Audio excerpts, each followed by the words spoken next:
حضرت ابراہیم مہمان نواز بڑے تھے، سخی بڑے تھے۔ حضرت ابراہیم علیہ السلام کے بارے میں نبی پاک صلی اللہ تعالی علیہ وسلم نے فرمایا سب سے پہلے جس بندے نے کسی کی مہمان نوازی کی تھی نا وہ حضرت ابراہیم علیہ السلام۔ اس کا ایک معنی علماء نے یہ بھی اس حدیث کا بیان کیا کہ جس نے سونی کر کے، مسجع کر کے، خوبصورت کر کے، تیار کر کے، عزت کے ساتھ، آنر کے ساتھ کسی مہمان کو سب سے پہلے کسی نے اس اہتمام سے کھانا کھلایا وہ حضرت ابراہیم علیہ السلام۔ زبردست مہمان نواز تھے، زبردست۔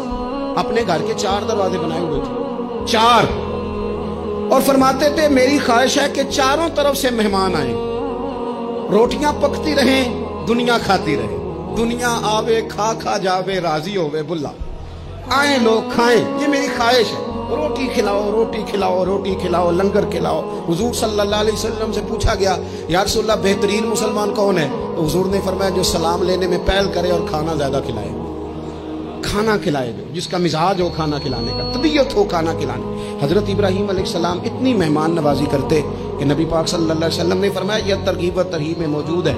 حضور علیہ السلام نے فرمایا کہ اللہ تعالیٰ نے حضرت ابراہیم علیہ السلام سے ایک دفعہ فرمایا ابراہیم یہ جو آپ کو اپنا خلیل بنایا ہے نا، یہ اس لیے بنایا ہے کہ آپ کے دل مخلوق کے حق میں بڑے نرم ہیں، آپ مہمان نوازی بڑی کرتے ہیں، اور کبھی کبھی مشکل حالات ہوتے ہیں نا، ٹف حالات، ان میں بھی مہمان نوازی کرتے، ان میں بھی پانی پلاتے، کھانا کھلاتے، لوگوں کو اس دور کی ضروریات کے مطابق لوگوں کو دیکھتے۔ ہمارے نا پورا باب ہے حدیث پاک میں، بخاری مسلم میں، کہ بندہ ہمیشہ دل کا غنی ہوتا ہے۔ دلوں میں کبھی گنجائش بن جائے نا، دلوں میں، تو جیبوں میں بھی اللہ بنا ہی دیتا ہے۔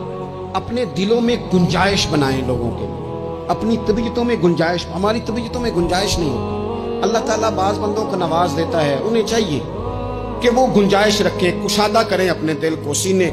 حضرت ابراہیم علیہ السلام نے نا ایک دفعہ قحط ہو گیا تھا، تو مہمان تو اب آئے بیٹھے تھے، بلکہ ان دنوں میں مہمان زیادہ بڑھ جاتے ہیں، کئی دفعہ زیادہ لوگ آ جاتے ہیں۔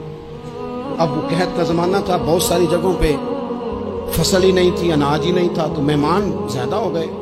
اب حضرت سارہ جناب ہاجرہ گھر میں موجود ہے اور لوگوں کی لائنیں لگی ہوئی ہیں۔ حضرت ابراہیم علیہ السلام کا مصر میں ایک دوست تھا، حضرت حکیم الامت نے اس کو لکھا ہے، آپ نے نا اس کو کچھ سامان بھیجا، بوریاں بھیجی، فرمایا یار تیرے پاس گندم ہے تو ذرا گندم کی بھر دے بوریاں، مہمان بڑے آ گئے ہیں، روٹی کھلانی ہے لوگوں کو۔ حضرت ابراہیم نے وہ چند بوریاں اپنے اس مصری دوست کی طرف بھیجی کہ گندم کی بھر دو، مہمان زیادہ آ گئے ہیں تو یہاں تو قحط ہے۔ اب وہاں جب گئے لینے کے لیے خدام اونٹ لے کے، بوریاں لے کے، تو اس نے کہا جی غلہ تو یہاں بھی ختم ہو گیا، اب یہ خالی بوریاں لے کے واپس آ رہے ہیں۔ اب ان جانے والے خدام کو بھی پتا تھا، جو قریب رہنے والے ہوتے ہیں وہ خانقاہوں کے، آستانوں کے، مدارس کے، مراکز کے مزاج سے بھی آگاہ ہو جاتے ہیں۔ ان کو پتا تھا کہ اب مہمان تو بیٹھے ہیں بیسیوں، درجنوں، سینکڑوں، تو سب کو پتا ہے کہ بھئی گندم آ رہی ہے، مصر سے آنا ہے تو کھانا ملنا ہے۔ اب بوریاں جب خالی آئیں گی تو بڑا مسئلہ بن جائے گا، ان کے تو دل کمزور پڑ جائیں گے۔ انہوں نے کہا کہ تسلی دیتے ہیں، ان کو تسلی دیتے ہیں، رستے میں نا کچھ ریت بوریوں میں بھر لی تاکہ فوری طور پہ دیکھنے والے پریشان نہ ہوں۔ ریت بھر کے لے جاتے ہیں اور پھر جا کے آرام سے رکھ دیں گے، پھر حضرت ابراہیم سے گزارش کریں گے غلہ نہیں ملا، وہ ایک خوبصورت سا آواز کریں گے، لوگوں کو دلوں کو تسلی ہو جائے گی، اور پھر اگلا بندوبست کر لیں۔ اب وہ بوریاں ساری کی ساری ریت سے بھری رکھی۔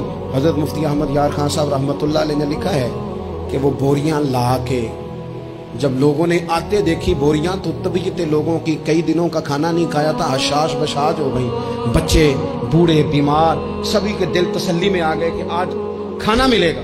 بوریاں کونے میں رکھ دیں۔ حضرت ابراہیم آرام فرماتے کہیں یا کسی ذکر و فکر کی مصروفیت میں مشغول تھے، ظاہراً انہیں بتایا نہ گیا۔ اب وہ جہاں گندم رکھی جاتی تھی وہاں جا کے وہ ریت کی بوریاں رکھ دیں، وہ خدام وہاں سے ہٹ گئے چونکہ وہ گھر کا حصہ تھا۔ اب جناب ہاجرہ حضرت سارہ اٹھی، ریت والی بوریاں جب کھولیں تو بہترین گندم نکلی اندر سے۔ اللہ تعالیٰ جب رزق دیتا ہے تو پھر بغیر، اور واللہ خیر الرازقین، بہترین رزق دینے والا اللہ ہے، سب سے بہتر رزق دینے والا۔ وہ کھولا، ان کو بہترین گندم نکلی، انہوں نے فوراً کنیزیں جو تھے ان کو بلایا، گندم پیس لی گئی، اسی وقت کھانا پکنے لگا۔ حضرت ابراہیم تشریف لائے، کھانا چل رہا ہے، لوگ لنگر کھا رہے ہیں۔ اب وہ خدام بھی پریشان تھے کہ بھی ہم تو لائے تھے ریت، یہ گندم کیسے آ گئی؟ حضرت سارہ اور جناب ہاجرہ قریب آئیں تو خواتین بعض اوقات گھر والوں کو گائیڈ کرتی ہیں کہ یہ والی سبزی بڑی اچھی تھی، یہ والے چاول بڑے اچھے ہیں، یہ جو گندم آپ لائیں یہ بڑی اچھی ہے. تو وہ تھوڑی سی گندم ہاتھ میں پکڑی جناب ہاجرہ نے، جناب سارہ نے، حضرت ابراہیم کے سامنے کر کے کہا یہ جو آپ کا مصری یار ہے نا، یہ جو مصری یار نے گندم بھیجی ہے نا، مصری یار نے، کیا بات ہے، خوشبو بھی اعلیٰ ہے، پکانے میں بھی اچھی ہے، 2 لقمے روٹی کے چکے ہیں، ذائقہ بھی کمال ہے، یہ جو آپ کا مصری یار ہے. حضرت ابراہیم کہنے لگے چپ کر جا، یہ مصری یار نے نہیں بھیجی، یہ میرے عرشی یار نے بھیجی ہے. وَاتَّخَذَ اللَّهُ إِبْرَاهِيمَ خَلِيلًا، وہ جس نے کہا نا ہم نے ابراہیم کو گہرا دوست بنا لیا ہے، یہ اس نے بھیجی ہیں. اس کو پتا تھا کہ جناب خلیل نے کوئی ذات کے لیے نہیں منگائی، اسی کی مخلوق کے لیے منگائی ہے، تو یہ عرشی یار نے بھیجی ہے، عرشی یار نے. اور فرمایا جب عرشی یار بھیجے تو پھر کسی قسم کی کوئی کمزوری باقی رہتی. دین کی بات پھیلانا صدقہ جاریہ ہے. ثواب کی نیت سے ویڈیو کو شیئر ضرور کیجیے.